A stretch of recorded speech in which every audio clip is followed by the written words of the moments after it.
everyone, welcome back to the kitchen. Today we're going to take advantage of the bounty of peaches that's coming our way. Peaches are one of my all-time favorites. Whether you eat them out of hand or enjoy them in a dessert, today I'm going to show you how to make this delicious peach topping that you can use as an ice cream topping, cobbler filling, so many different options.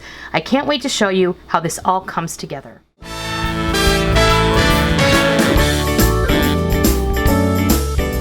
So today we're going to be making a peach fruit topping, and this is similar to what you would find in the bottom of a peach cobbler. You can make this in advance and then just take it out when you're ready. You can make so many things with this. You can just use it as an ice cream topping. You can use it as a shortcake filling. You can make a really quick peach crisp with it if you have pre-made streusel in your freezer.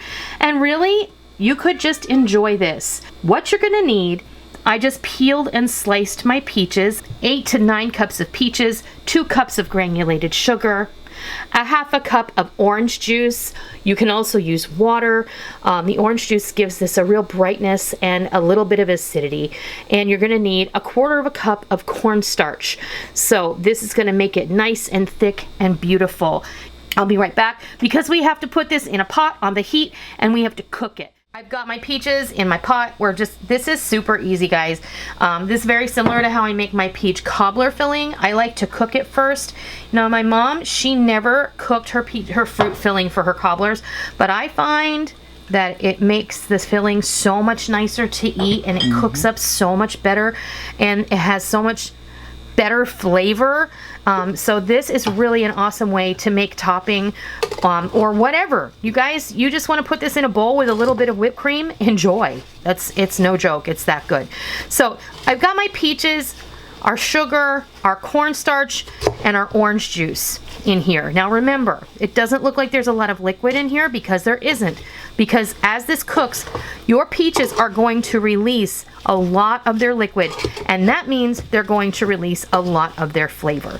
So what you want to do is just get this going. You don't have to babysit this a whole lot. I'm going to put this over medium heat, and we're just going to let this do its thing.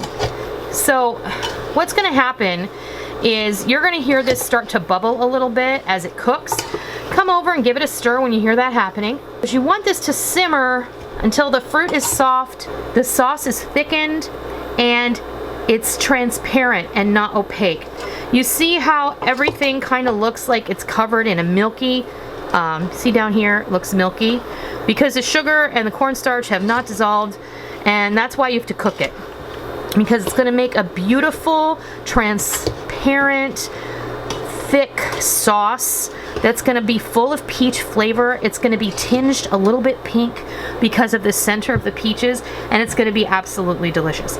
So I'm going to let this come to a simmer and cook, and I will let you know how long that takes when we come back, and I'll show you what it looks like. While we wait, I want to take a moment to say thank you for watching and being a part of our community. And please consider hitting that thumbs up button if you like what you see. And if you're new to my kitchen, welcome. Please hit that subscribe button. And as always, if you're a tried and true member of the Noreen's Kitchen family, be sure and hit the bell notification button, because we don't want you to miss out on all the real food for real people, real easy recipes that we present all the time right here on our YouTube channel and straight from our kitchen. We have cooked this for about 10 minutes, and it may take longer, or maybe not as much time, however you're cooking it. I'm cooking this over an induction burner, and this gets hot really fast, and it's no longer milky, and it's beautiful. I mean, look it's this syrupy, and it's very much like a pie filling or a cobbler filling, but without all of the extras. This is just the peachy goodness, and you can make a lot of different things with this. You're going to want to let this cool completely before you put it in the fridge. Later in another video, we're going to share with you some options for using this peach topping, and I think it's going to be a great way to use up the bounty of peaches that are coming our way at this time of the summer. Well, there you have it. Our peach filling is done. Now, it's still super hot. You want to let this cool down. Then you're going to put it in a container and stick it in your fridge. We are going to be using this in upcoming videos. You can do so much with it. It's so lovely and delicious. I know somebody's going to ask.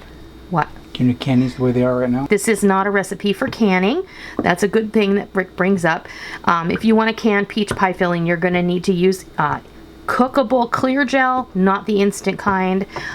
You can find recipes for that on the website for the National Center for Home Food Preservation or in the Ball Blue Book. So that's all I'm going to address that as far as canning goes, not a canning recipe. So I hope you give this peach topping a try sometime soon, and I hope you love it. And until next time, I'll see ya.